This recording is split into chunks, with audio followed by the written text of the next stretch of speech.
नमस्कार, इंडिया अपडेटमध्ये आपले स्वागत.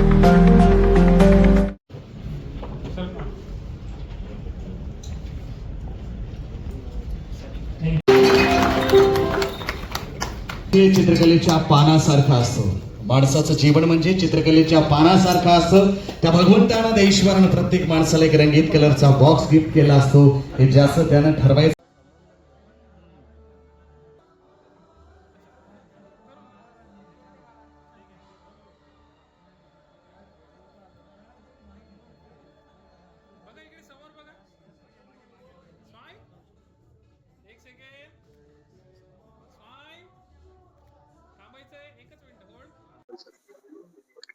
अच्छा, पहिल्यांदा डॉक्टर DS काटे साहेब, आमचे सर्वांचे स्नेही, यांना इंडिया बुक ऑफ रेकॉर्ड्स मध्ये आज त्यांच्या नावाचा समावेश झाला.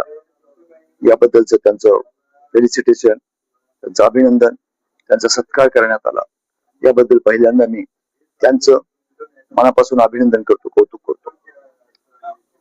जो विषय त्यांनी हाताळला, स्मशानामध्ये काम करणारे कर्मचारी, स्मशान जोगी ज्यांना आपण म्हणतो, अशा जवळपास 46 स्मशान जोग्यांचा 21 जून रोजी त्यांनी केलेला सत्कार, त्यांचा सत्कार, त्यांना जेवण, त्यांना कपडे आणि खऱ्या अर्थाने माणुसकीला एक ज्याला आपण म्हणतो जोपासणारी, माणसात माणुसकी शोधणारी ही जी बाब आहे, त्या बाबीलाच त्यांनी हात घातला. स्वतःचा वाढदिवस अशा लोकांच्या बरोबर त्यांच्याच पंगतीत बसून जेवण करून साजरा केला, त्यांचा सन्मान केला. एक अतिशय मोलाची अशी बाब ही आम्हा सर्वांना आणि प्रत्येकालाच वाटली आहे आणि त्याचाच परिणाम म्हणून इंडिया बुक ऑफ रेकॉर्ड्स मध्ये त्यांच्या या कार्याची दखल घेतली गेली आणि त्यांना सन्मानित करण्यात आलं. त्यांचे अनेक असे उपक्रम आहेत जे खऱ्या अर्थाने मागास, वंचित लोकांच्या उत्थानासाठी अनेक प्रकारचं कार्य ते करत आहेत. त्यांनी स्वतः जीवनामध्ये केलेला संघर्ष, या संघर्षाचं एक फलस्वरूप म्हणून अशाच लोकांसाठी काम करण्याची त्यांची प्रेरणा आणि भूमिका ही सतत महत्वाची राहिलेली आहे. अर्थजागर असेल, उद्योजक म्हणून असतील किंवा विविध क्षेत्रामध्ये केलेल्या कामाबद्दल त्यांना महाराष्ट्र रत्न अशा प्रकारचे जे अनेक पुरस्कारही प्राप्त झालेले आहेत. खूप चांगल्या स्वरूपाचं ओरिएंटेशन, आई वडिलांची पुण्याई, चांगलं काम करण्याची एक मनामध्ये जिद्द, संघर्ष केलेला, त्याचा एक फलित म्हणून त्याने सतत लोकांच्यासाठी काम करण्याची भूमिका त्यांची राहिलेली आहे आणि याचाच परिणाम म्हणून त्यांना अनेक पुरस्काराने सन्मानित केलेला आहे. अनेक लोकांनी त्यांची वाहवा केली आहे आणि अनेक वेगवेगळे प्रयोग ते त्यांच्या जीवनामध्ये करत असतात. याच आज हा एक उपक्रम आपण पाहिलेला आहे. याबद्दल मी पुन्हा त्यांचं मनापासून अभिनंदन करतो, कौतुक करतो. भविष्यातही अनेक अशा प्रकारचे पुरस्कार त्यांची वाट पाहत आहेत असंही मला वाटतं. या प्रकारामुळं त्यांनाही ऊर्जा मिळत राहते आणि मी असं पाहिलं की जसं त्यांचं वय वाढते तसं उत्तमोत्तम काम करण्याकडे आणि वेळ देण्याकडे, चांगलं काम कसं करता येईल असाच त्यांचा कलही वाढत राहिलेला आहे असं मला वाटतं. पुन्हा एकदा त्यांचं, त्यांच्या कुटुंबियाचं, सर्व स्नेहीजनांचं मी मनापासून अभिनंदन करतो आणि या ज्या पुरस्काराने त्यांना सन्मानित केलंय, हा जो इंडिया बुक ऑफ रेकॉर्ड्सचे जे पदाधिकारी या ठिकाणी आहेत, श्री यादवजी इथं आहेत, त्यांचं मी अभिनंदन करतो की चांगल्या व्यक्ती, चांगल्या प्रवृत्ती बरोबर त्यांनी शोधलेल्या आहेत आणि त्यांना सन्मानित केलेला आहे. आपण एक लेखक आहे आणि DS काटे सर सुद्धा लेखक आहे. त्यांच्या लेखनामध्ये या स्मशानजोग्यांचं प्रतिबिंब आहे. त्याबद्दल आपण त्यांच्या लिखाणाबद्दल काय?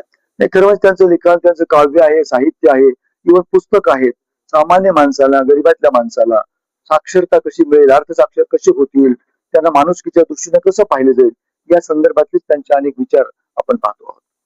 मलाही ते भावलेले आहेत. क्या कहेंगे इसके बारे में आप? डॉक्टर DS काटे जी ने जो एक नई पहल यहाँ से शुरू की है औरंगाबाद से, ये पूरे देश में पहली बार इस तरह का उदाहरण इतने बड़े स्तर पर सामने आया है कि शवदाह गृह में सेवाएं देने वाले लोग जो हैं वो उपेक्षित रह जाते हैं, उनकी ओर ध्यान नहीं दिया जाता और उनका सामाजिक मुख्य धारा से वो बाहर रहते हैं, वंचित रहते हैं. इस घटना से एक सर्वाधिक संख्या में इतने लोगों का सम्मान एक उदाहरण है. दूसरे जिलों, दूसरे प्रदेशों, पूरे देश में इस तरह की बातचीत, चर्चा इस पर शुरू हुई है, होनी चाहिए, होती रहनी चाहिए, सो दैट डॉक्टर कार्टे का जो मुख्य उद्देश्य है वो है वित्तीय साक्षरता अधिक से अधिक लोगों तक पहुंचे, जिससे कि समाज में, एक स्वतंत्र देश में सभी लोग बराबरी का जीवन, समाज में सम्मान, बराबरी का जीवन तभी जी पाएंगे जब उनके साथ भेदभाव ना हो और वो वित्तीय रूप से साक्षर हो और उन्हें अवसर भी मिले। तो ये पहल बहुत ही अनुकरणीय है इंडिया बुक ऑफ रिकॉर्ड्स की तरफ से। आज इस रिकॉर्ड की आधिकारिक घोषणा करते हुए मुझे बहुत खुशी हुई और देश में यह आगे भी एक लहर बनेगा, चर्चा होगी, इस पर और काम लोग करेंगे और समाज के लिए एक बहुत अच्छा उदाहरण प्रस्तुत किया है। मैं डॉक्टर DS कार्टे के लिए शुभकामनाएं देता हूं इस उल्लेखनीय पहल के लिए। धन्यवाद. सर ज्या ज्या व्यक्तींच्याकडे पाहिल्यानंतर समाज आपलं स्वतःच एक वेगळं हे समजतो, दूर राहण्याचा प्रयत्न करतो, त्या लोकांपर्यंत आपण जवळीक साधून त्यांच्याबद्दलचं आंतरिक प्रेम आपण व्यक्त केलेलं आहे. त्याबद्दल आपण काय बोलाल? स्मशानजोगी हा सगळ्यात वंचित समाज आणि अंधश्रद्धेने, वेगवेगळ्या अफवाने त्यांच्यावर अंधार केलेला समाज असा जो असेल तो स्मशानजोगी. बऱ्याच वेळेस त्यांच्याविषयी गैरसमज आहे, त्यांचं तोंड बघू नये, त्यांना शुभ कार्याला बोलू नये, ते चांगले नसतात. पण मानवाचा सगळ्यात शेवट जिथं होतो आणि ते यात्रा निघते आणि मनुष्य स्मशानभूमीमध्ये जातो, त्या राखेपासून सगळे नातेवाईक जिकडे तिकडे पाठ करून निघून जातात, पण ते राखेचं रक्षण करणारा, तिचे विल्हेवाट लावणारा एकमेव समाज म्हणजे स्मशानजोगी समाज. आणि अर्थव्यवस्थेचा असा नियम आहे, जेवढी सामाजिक विषमता वाढल तेवढा विकास कमी. विकास एकीकडे वाढत चाललाय आणि स्वातंत्र्योत्तर काळामध्ये सुद्धा स्मशानजोगी जो समाज असेल त्यांच्याकडे कोणी आतापर्यंत लक्ष दिलेलं नाही.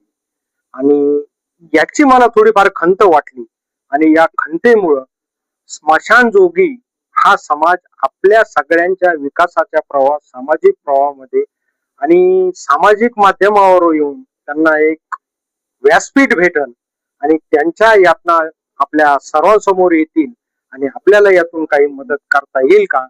मला आनंदाची गोष्ट अशी वाटते की माझ्या वाढदिवसाला त्यांना बोलवलं आणि ते औचित्य साधून जवळजवळ 41 स्मशानजोगीचा सत्कार केला आणि त्यांच्या वेगवेगळ्या जागेवर ओळखी करून दिल्या आणि त्यांना आज वाटायला लागले की आपण एक समाजाचा, देशाचा भाग आहोत. त्याच्या अगोदर तशी जाणीव होत नव्हती. स्मशानातलं सोनं नाही पण मानवी जीवनातलं सोनं करणारे असे ते स्मशानजोगी आहेत असं मला वाटतं. अण्णाभाऊ साठेने जे म्हटलं ते योग्य आहे, पण त्याचा पुढचा कळस म्हणजे मानवाच्या जीवनाचं शेवटच्या याचं जर सोनं करणारे कोणता समाज असतील तर ते स्मशान सेवक आहेत असं मला वाटतं आणि त्यांना मी वंदन करतो. आणि हाच धागा मी पकडून त्यांचा हा सर्व सत्कार, सन्मान आणि आपल्या सगळ्यापर्यंत येण्याचा प्रयत्न, त्यांचा व्यथा पोहोचण्याचा प्रयत्न मी केलेला आहे. धन्यवाद.